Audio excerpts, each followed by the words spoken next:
Hello. Welcome back to Poetry Lockdown.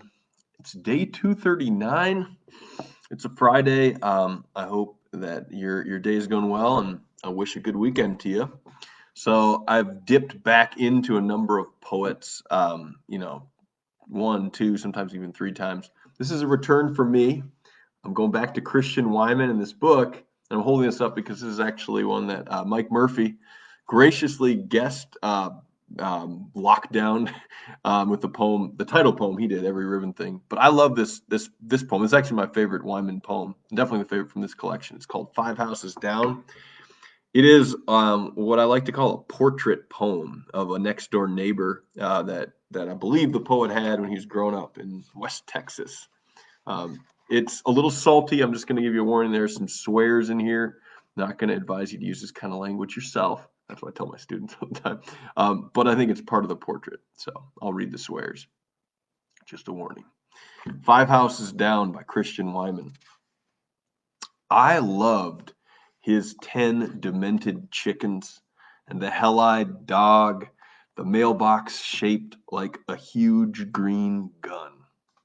I loved the eyesore opulence of his 5 partial cars, the wonder-cluttered porch with its oil-spill plumage, tools cauled in oil, the dark clockwork of disassembled engines, christened sweet baby and benedicted old bitch, and down the steps into the yard, the explosion of mismatched parts and black scraps, amid which, like a bad sapper cloaked in luck, he would look up stunned, patting the gut that slopped out of his undershirt and saying, "Son, you looking to make some scratch?"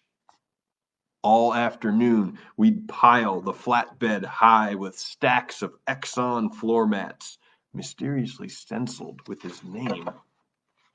Rain-rotted sheetrock or miles of misfitted pipes, coil after coil of rusted fencewire that stained for days every crease of me, rollicking it all to the dump where, while he called every rag man and raven junk dog by name, he cat-picked the avalanche of trash and fished some always fixable thing up from the depths.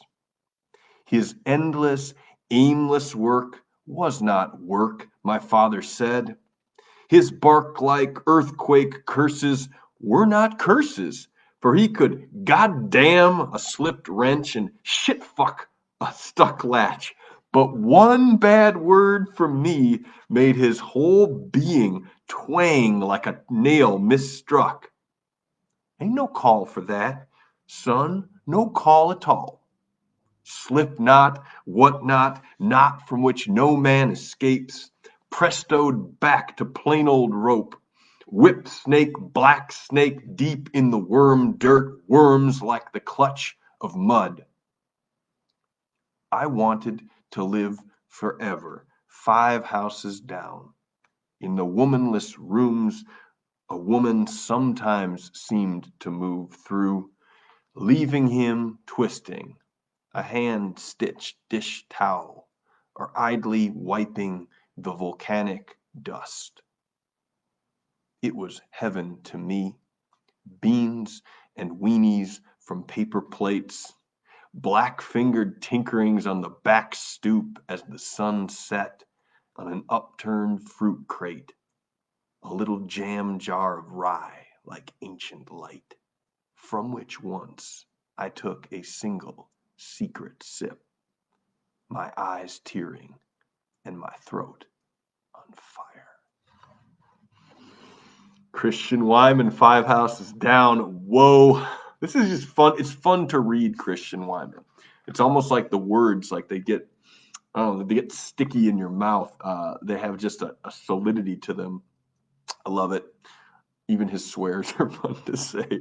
Why do I admire? It's not just for that.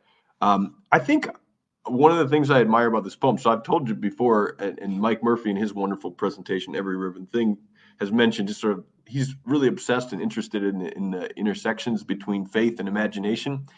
But I love how profane this is. And for me, it kind of feels like one of those like births of poetry moments. Like sometimes I feel like people think like, oh, people learn poetry from other poets and they study them and they take their workshops, et cetera, et cetera. And yes, sometimes, of course, that happens. But I feel like in this poem, Wyman's learning to be a poet from this crazy guy 5 houses down. One of like the turning point key moments in the poem for me feels like in the middle when where they go to the junkyard and it says he cat picked the avalanche of trash and fished some always fixable thing up from the depths. His endless, aimless work was not work, my father said.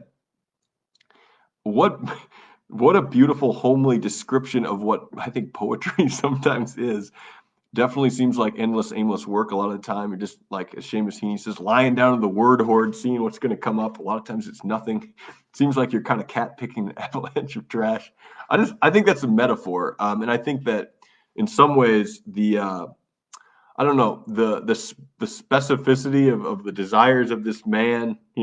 He swears he's not ain't no call for that. That he directs Wyman as the poet. I don't know. It feels a little bit like definitely a mentorship relationship. And I don't know. There's something about this poem that honors him, but also honors Wyman's craft as a poet. So it feels like there's something double going on in this poem. It's like teaching us a portrait of the man 5 houses down, but also a portrait of a poet in that experience of kind of growing into admiring another man at his craft. So that's my 2 cents on 5 houses down. First published in the New Yorker 2009, and then in this beautiful book, which I would recommend to everybody, Every Riven Thing.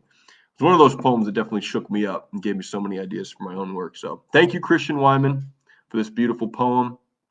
Thank you all for tuning in. Hope you have a great rest of your day and a great weekend. Peace.